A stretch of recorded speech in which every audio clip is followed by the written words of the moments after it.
Kate Steinle was shot and killed by an illegal immigrant in San Francisco 2 years ago. The defendant is facing a charge of second-degree murder, willful but not premeditated murder.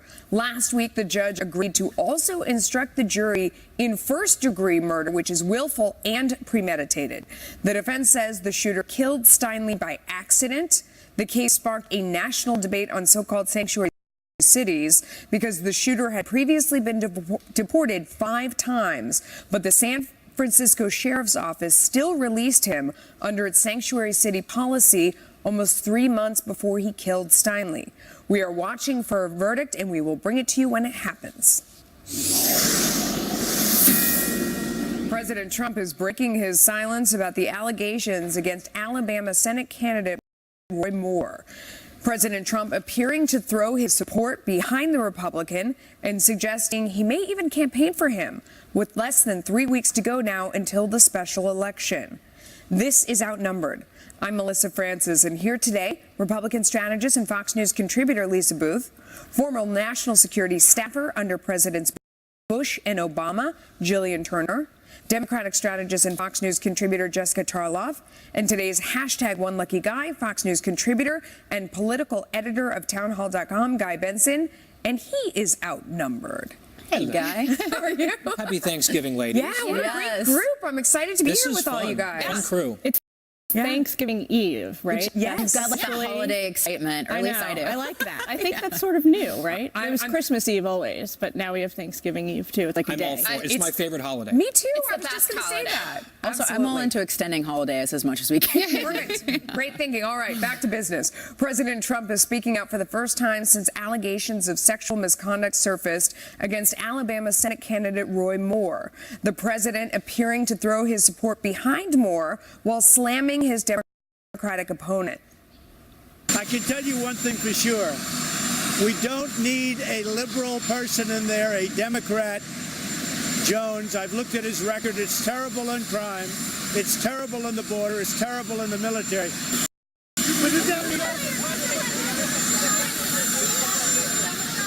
Well, he denies it. Look, he denies it. So far, the president has not campaigned for Moore, but that could change. Are you going to campaign for? I'll be letting you know next week, but I can tell you, you don't need somebody who's soft on crime like Jones. Trump's comments appearing to break with what some top Republicans have said. Both Senate Majority Leader Mitch McConnell and House Speaker Paul Ryan want Moore to leave the race, but Moore is showing no signs of backing down, and his opponent, Democrat Doug Jones, is stepping up his attacks. Let's go to Jonathan Siri live from Birmingham, Alabama.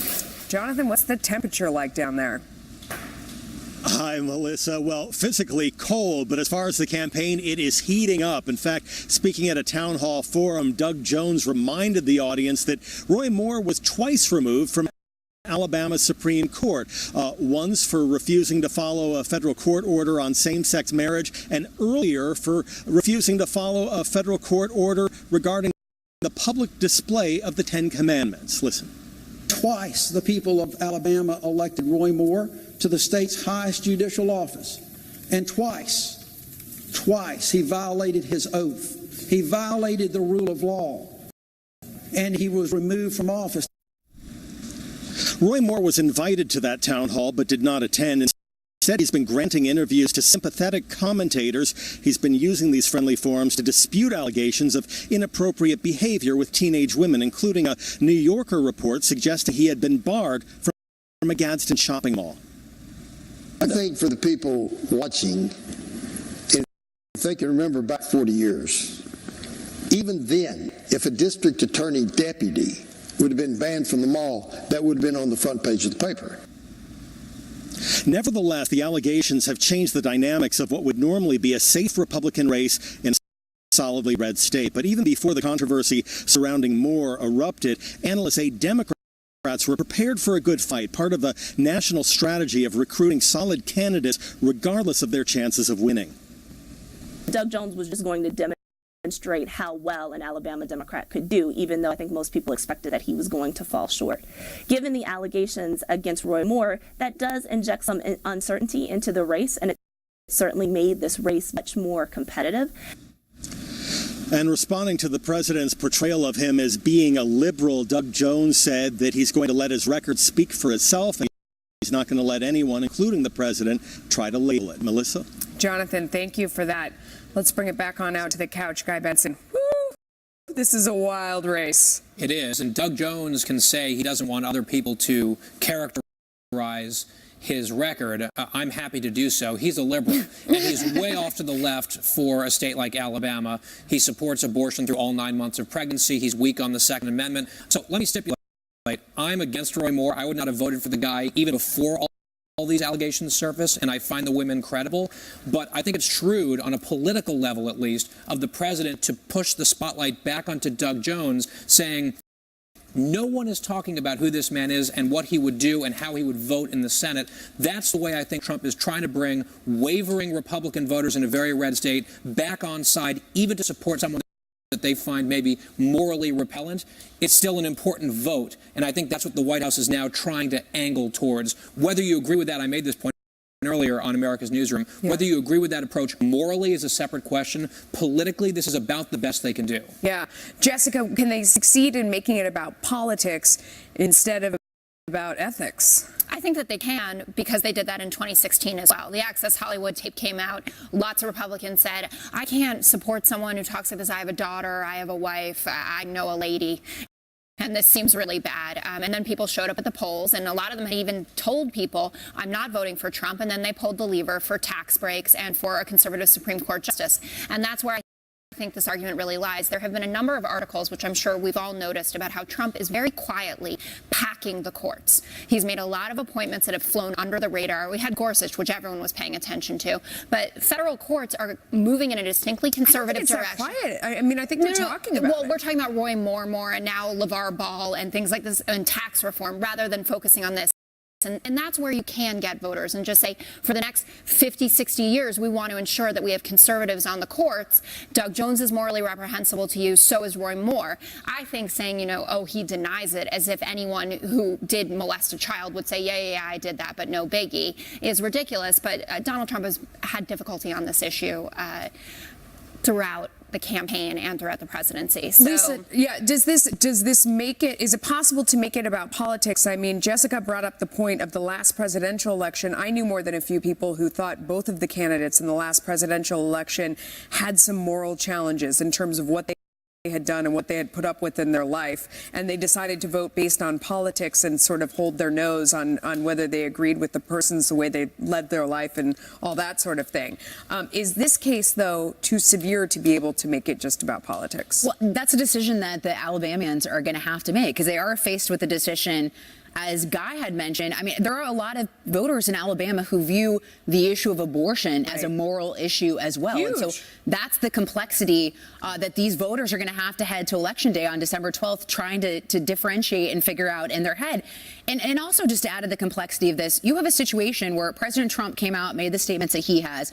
Doug Jones, the Democrat candidate, is literally running an ad right now with Ivanka Trump's words, saying that there's a special place in hell for someone who, does something that he is being alleged to do. And Jeff Sessions is in that ad, too. Jeff Sessions as well. And then you also have the Majority Leader Mitch McConnell saying that he believes the woman. So I don't envy the situation that Alabama voters are in right now. I mean, they're heading in with, a lot of complexity and a lot of different voices going on, telling them different things. So when the president says, as he did yesterday, that we don't want a liberal Democrat in that seat, no matter what, he's right. From the GOP's perspective, that's the worst case scenario. The problem that I think Alabamian voters are running up against is they now feel, do we have to choose between the Alabamians who are skeptical of Moore, and this has maybe changed their minds about voting for him? Do we want to have to make a hard choice between our core values, our fundamental principles as conservatives, for the sake of political expediency? Because that is an unpalatable position for anyone. And I think the problem with the party writ large, with the GOP right now, and something that everyone is grappling with, from McConnell to Lindsey Graham, is once we do that, if we make that hard decision that we're going, for the sake of policy alignment, we're going to hold our noses and vote for more, what does this portend long term? So we get him in the seat. A lot. What do we sacrifice down the road hang on. a year or 5 years Because from now? Guy made the point when we were getting ready to come out here that may not be the best long-term political decision, because then Roy Moore will be used as the face of the party going forward, and what would that mean? Well, I think it would turn off a generation of younger voters, certainly if someone like Roy Moore is the face of the Republican Party. The problem for the GOP right now is very consistently in the 90s, talking about Bill Clinton, they were talking about character and infidelity and accused assault and sexual harassment, and these being deal breakers for Bill Clinton.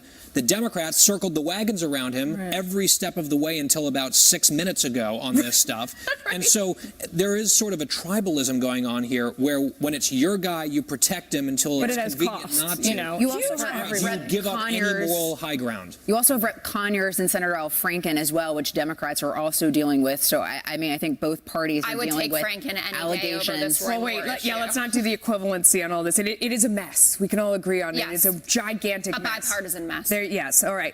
A U.S. Navy aircraft carrying 11 crew and passengers crashes in the Philippine Sea.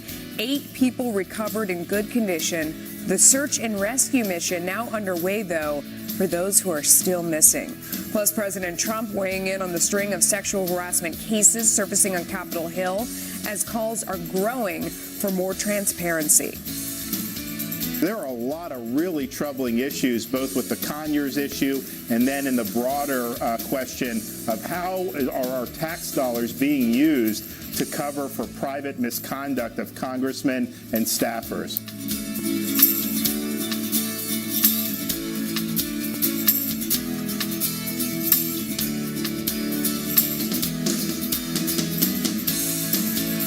Rescue mission now underway. 3 people still missing after a U.S. Navy aircraft crashed into the Philippine Sea south of Japan. 8 others have been rescued. U.S. Navy officials say they're in good condition. The transport plane was heading towards the carrier USS Ronald Reagan, but went down about 90 miles away. The White House says President Trump has been briefed on the situation. Reports of another accuser now as the House Ethics Committee launches an investigation into allegations of sexual misconduct against Congressman John Conyers. The Michigan Democrat is the longest-serving member in the House and says he will cooperate. He also denies any wrongdoing. According to a report in BuzzFeed, Representative Conyers is accused of retaliating against a staffer who rejected his sexual advances. Now, BuzzFeed is also reporting that another staffer has come forward and accused him of sexual harassment. Guy, I want to go to you first. This is a tough question, but you'll see why in a second. So Conyers said, in this case, I expressly and vehemently denied the allegations made against me and continue to do so. My office resolved these allegations with an express denial of liability in order to save all involved from the rigors of protracted litigation. My question is that a false paradigm? Do you get to pay out a settlement and also claim innocence, or is that a false paradigm? He also claimed that he didn't know about the settlement and then said, actually, well, there's okay, that too. I did know about the settlement after BuzzFeed called him out on the initial lie, which has not led credence to his overall story. So if it was just one woman plus a payout, that seems like maybe something potentially of a tacit admission that he had done something. Right. Here's woman number 2 coming forward with perhaps more to come. So the question becomes for me, now that there are multiple credible women claiming this about John Conyers, what are the rules now? Should he not resign? Shouldn't every Democrat be lining up to tell him to resign as opposed to just saying there should be an ethics committee investigation, which even Pelosi has called for now? I'm just trying to wrap my head around what the new rules of the road are. Multiple credible accusers against a long-serving Democrat, resign or not. To me, based on today's climate, the answer should be yes, right? And how much money is that going to cost taxpayers? All these multiple ongoing investigations. Lisa, you're shaking. And I wonder if it will be covered even-handedly, despite if you have an R or a D next to your name. I wonder if Democrats will be asked to denounce Rep. Conyers like Republicans are often asked to do. I wonder how interested the Washington Post is going to be in pursuing this story as well, because there seems to be a totally double standard applied to Republicans than Democrats. But on a base level, in the way that the Office of Compliance and the way that these issues issues are being dealt with, it is rigged against the victims and the allegers. And essentially, you've got 180 days to make a decision about what you want to do. If you don't want to go to mediation, you're basically out of options. The member of Congress is represented by an attorney. Sometimes you're not. If you go through and look at the way that this has been handled on Capitol Hill, it really is a shame, and it needs to change. So I think it's important that you have members of Congress offering legislation and these conversations are happening. I think it's important that if we paid for it as taxpayers, Absolutely. that we should know what happened and who was paid out, and we should get all the information for sure. But your question is a great one. What are the rules now? We have no idea. I mean, as all these things flood out, they tend to get compressed into one conversation. Yeah. But none of the situations are the same. So you're sort of like, well, on one hand, we say if voters know ahead of time and then they vote for the person anyway, that's their choice. And they knew about the allegations. But even that seems to be changing. Like, it's just very hard. So, Jessica, the latest accusation against Conyers comes from someone who was formerly his scheduler. Right. Now, knowing the Hill fairly well, as you do, what does that tell us about the allegations? The scheduler to any member on the Hill is normally as important and as present It's your as right like hand. the chief of staff. They are equivalent. Yeah, maybe not what, in pay, but they certainly are. These women seem incredibly credible to me, as do all of the women who have been coming forward lately, quite frankly, which is an exciting part of this movement, because women are really having a moment right now, and it's good to see that. I do think that he should certainly offer his resignation. I think it is important to let voters decide about these things, but these vehement denials with the settlement, it always looks a bit shady. But we do know, I mean, certainly Melissa is a business reporter, these things happen in corporate environments all the time, because they don't want 2 years of litigation that's going to cost the company millions of dollars, and they want to nip it in the bud for that reason, not necessarily because they were guilty of it. But to the point that you made, Melissa, which I think is so critical, and Jonah Goldberg has a great piece in the LA Times about this.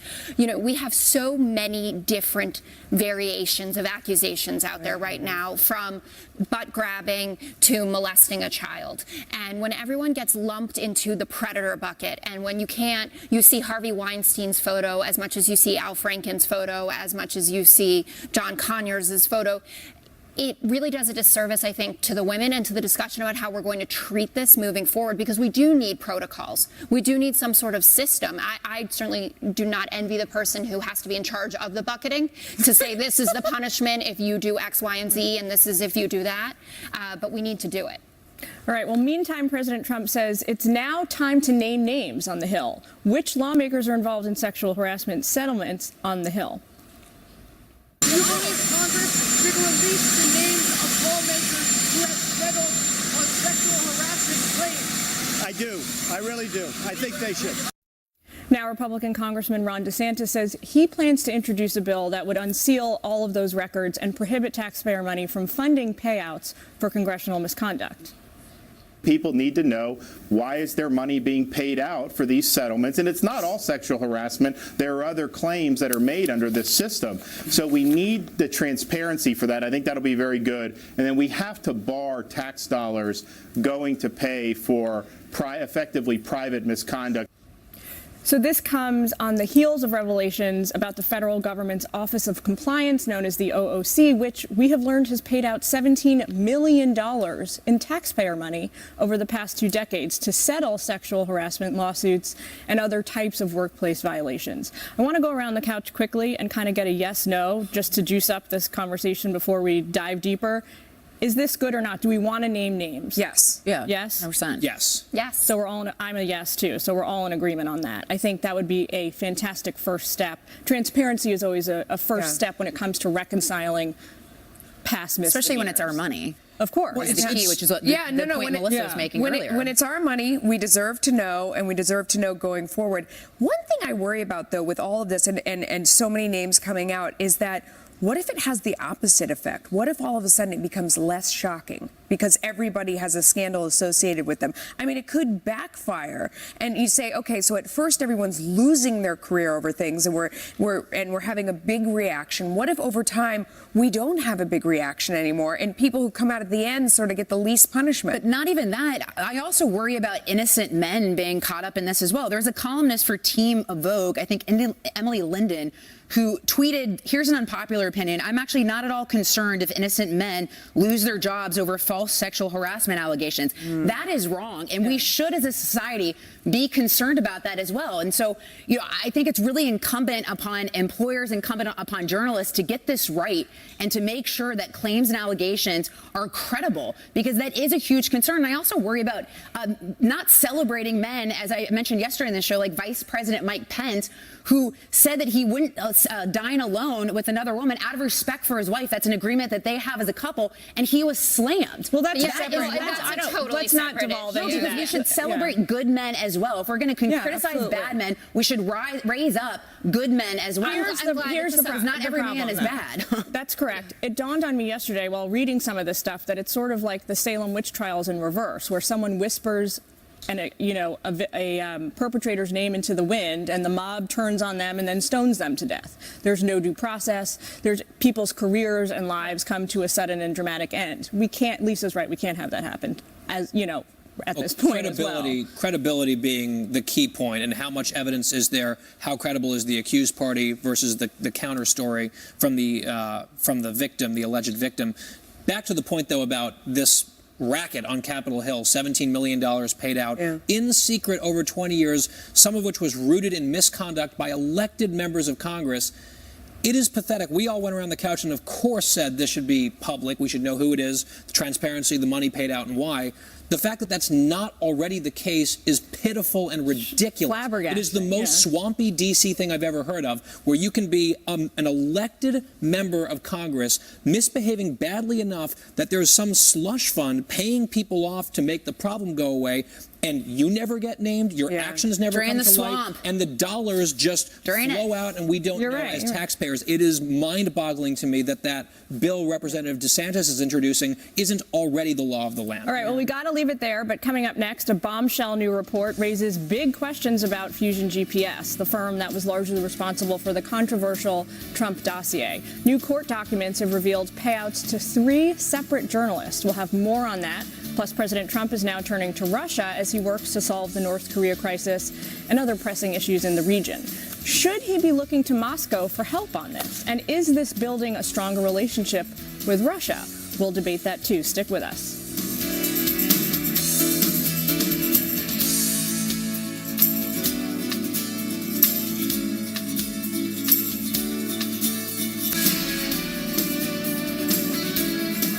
New questions over how unverified opposition research about then-candidate Trump got into the mainstream media. The House Intelligence Committee following new court documents claiming Fusion GPS made payments to journalists during the height of the presidential campaign. The revelation could reportedly be a breakthrough for House investigators exploring whether the firm used the dossier to feed anti-Trump stories to reporters.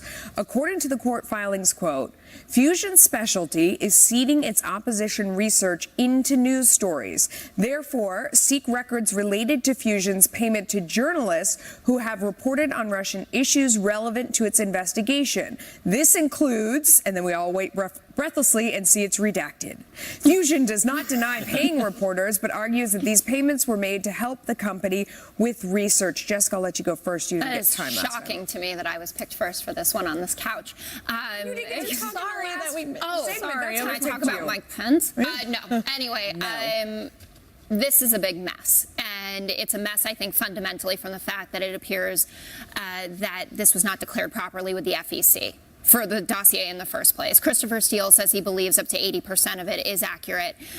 But there was obviously some moving around with the Clinton campaign and Perkins Coie, I think that's how you pronounce it, to not declare this as it should have been. In terms of whether they paid the journalists like in a payoff or for research costs, I don't really know, but I do understand why this continues to be a story, and I think that we still do need clarification on the Clinton camp side of it about the FEC filings. I want to be clear. So Fusion Research, they say they're a research firm set up by former investigative journalists. So as such, it sometimes works with contractors to have specialized skills seeking public information. They're not permitted to publish any articles based on the work. Fusion GPS does not pay journalists to write stories. So they're saying it was for research. You look like you don't buy it. Well, there is a journalistic ethics problem with this whole saga now that we're learning more about this. Because as you just said, Melissa, this is a firm, a Democratic firm made up of former journalists for the most part, who are good at investigations. If they were also employing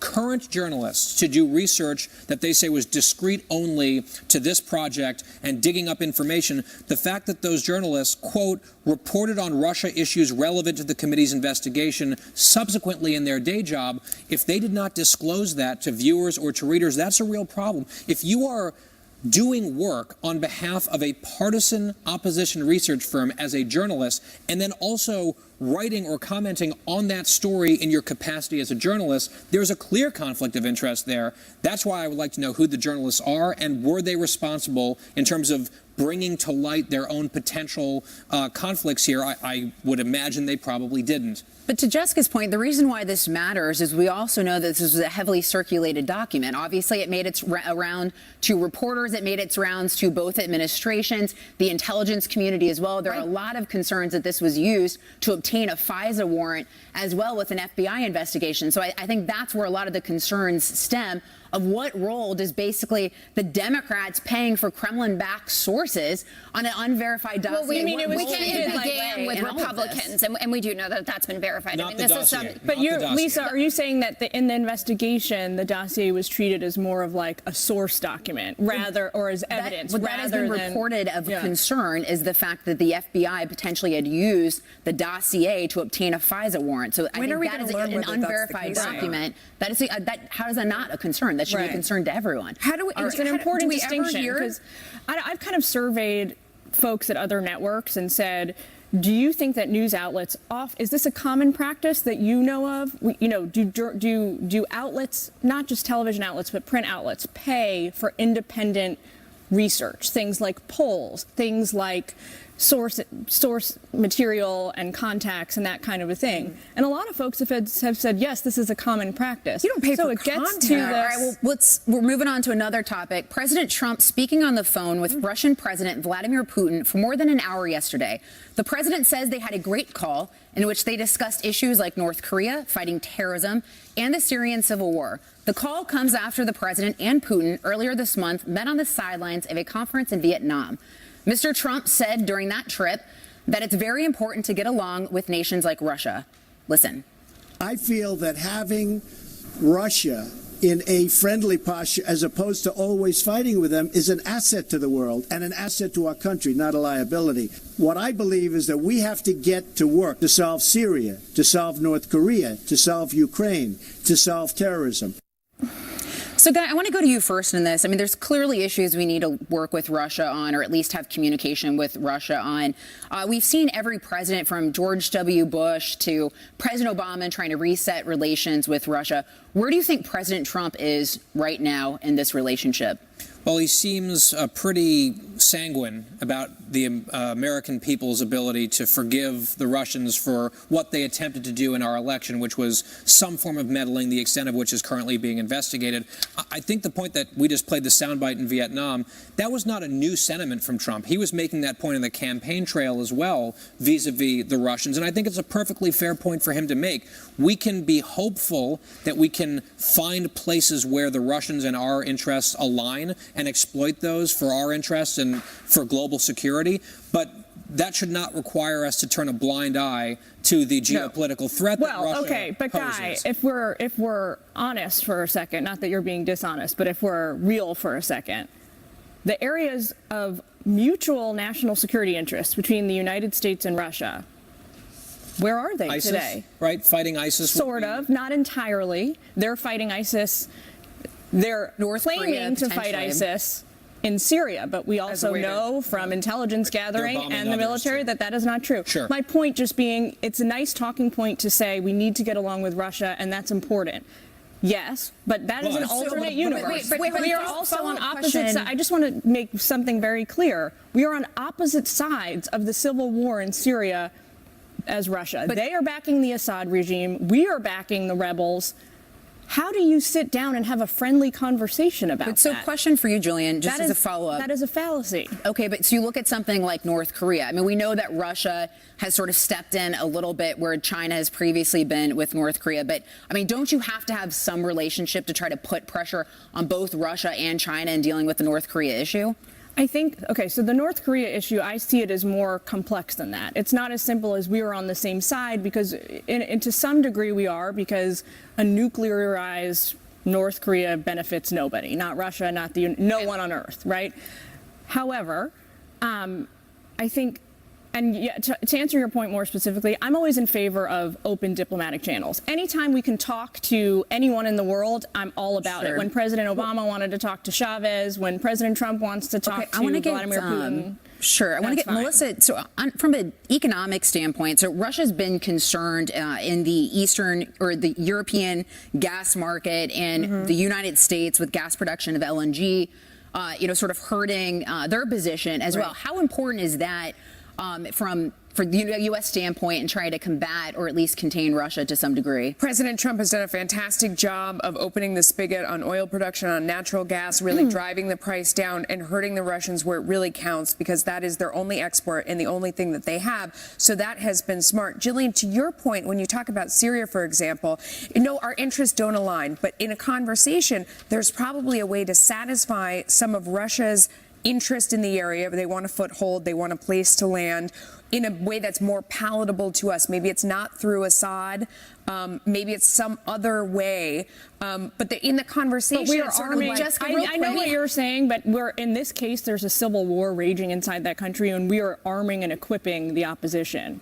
We are killing each other's people. So I don't think there's a way to really do that. On other issues like North Korea, yes. All right. Well, could the NFL be pulling the plug on national anthem protests? The proposal reportedly under consideration as President Trump says the idea is as bad as kneeling.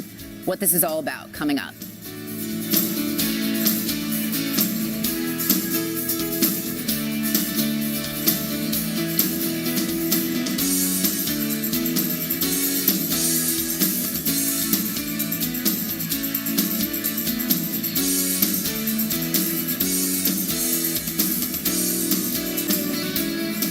President Trump is weighing in again on the NFL anthem controversy. This, after a report in the Washington Post, says NFL owners might consider keeping teams in the locker room during the playing of the Star-Spangled Banner next season if the player protests continue. The president tweeted earlier today, the NFL is now thinking about a new idea, keeping teams in the locker room during the national anthem next season. That's almost as bad as kneeling. When will the highly paid commissioner finally get tough and smart? This issue is killing your league. All right. Quick question, Guy. Football is the one with the ball. It's not the round ball, right? It's the brown ball. It's a soccer. It's played on the ground. Okay. Yeah. All right, Jessica, I want to go to. Thank you for clarifying. Jessica, what do you think about this as well? Does this solve the problem? Sports. Keeping everyone in the locker room for the national anthem? No, I don't think so. And like we saw with the Pittsburgh Steelers game, when the one veteran came out and stood for the anthem when they were being held either in the locker room or in the tunnel beforehand. People do want to participate in it if they want to, and people also want to kneel publicly if they want to. And I think that that's important as well. If we respect the First Amendment rights to do this, and I know the NFL is a privately owned league, so they can fire people, for instance, because they just don't like what you're doing. It's an important part of the movement that's going on at this moment, and in respecting the players, to let them stand publicly and to let them kneel publicly. What are three things you think the players, policy changes, three things you think they would like to get done? I think a lot that aligns with the Black Lives. Yes, absolutely. Like three specific things. Body cams on officers all over the country. Have they said that? I've not heard any of the players represent that publicly. I'll text Colin right now. No, I think that players have talked about this. If they talk about general criminal justice reform, getting rid of mandatory minimums, not having as long sentencing. We've had a new study out that showed that black inmates are getting 20% longer sentences than white inmates for the same exact crime. These are all issues that are part and parcel of it. I have said many times that I thought that Colin Kaepernick was an imperfect messenger for this because he wasn't clear in representing those policy issues, but there are certainly real results that these people are after, and they should be able to demonstrate publicly. So I just want to fire back, quoting Lisa, because she said something that really struck a nerve with me a few weeks ago. Tell me if I paraphrase you. You're still on? If the flag and the anthem doesn't unite us as Americans, then what unites us? If those things divide us, what unites us? I guess the First Amendment. Oh. Yeah, that was a Touche. good answer. How do you like that? No, because but here's the thing. You don't have a right to do whatever you want when you're on your employer's time, and particularly at a time where people are going to the game simply to watch a sport when they actually need a reprieve and a break from politics, the divisiveness of the country, and all this other stuff going on. And I honestly think Roger Goodell is all over the place about what is acceptable First Amendment speech in the NFL and what is not. You have Colin Kaepernick able to wear socks depicting cops as pigs, which is disgusting. It is disgusting. But yet you have a Tennessee player who can't wear cleats commemorating and honoring the fallen of 9/11, or you have the Dallas Cowboys can't wear a helmet and decals honoring the slain Dallas or police officers who were actually protecting the rights of Black Lives Matter's ability to protest. So, Melissa, if they're all over the you place. use your business hat for a second here, is what Lisa said, is that right? So what Jessica said, is that right that this is a private organization?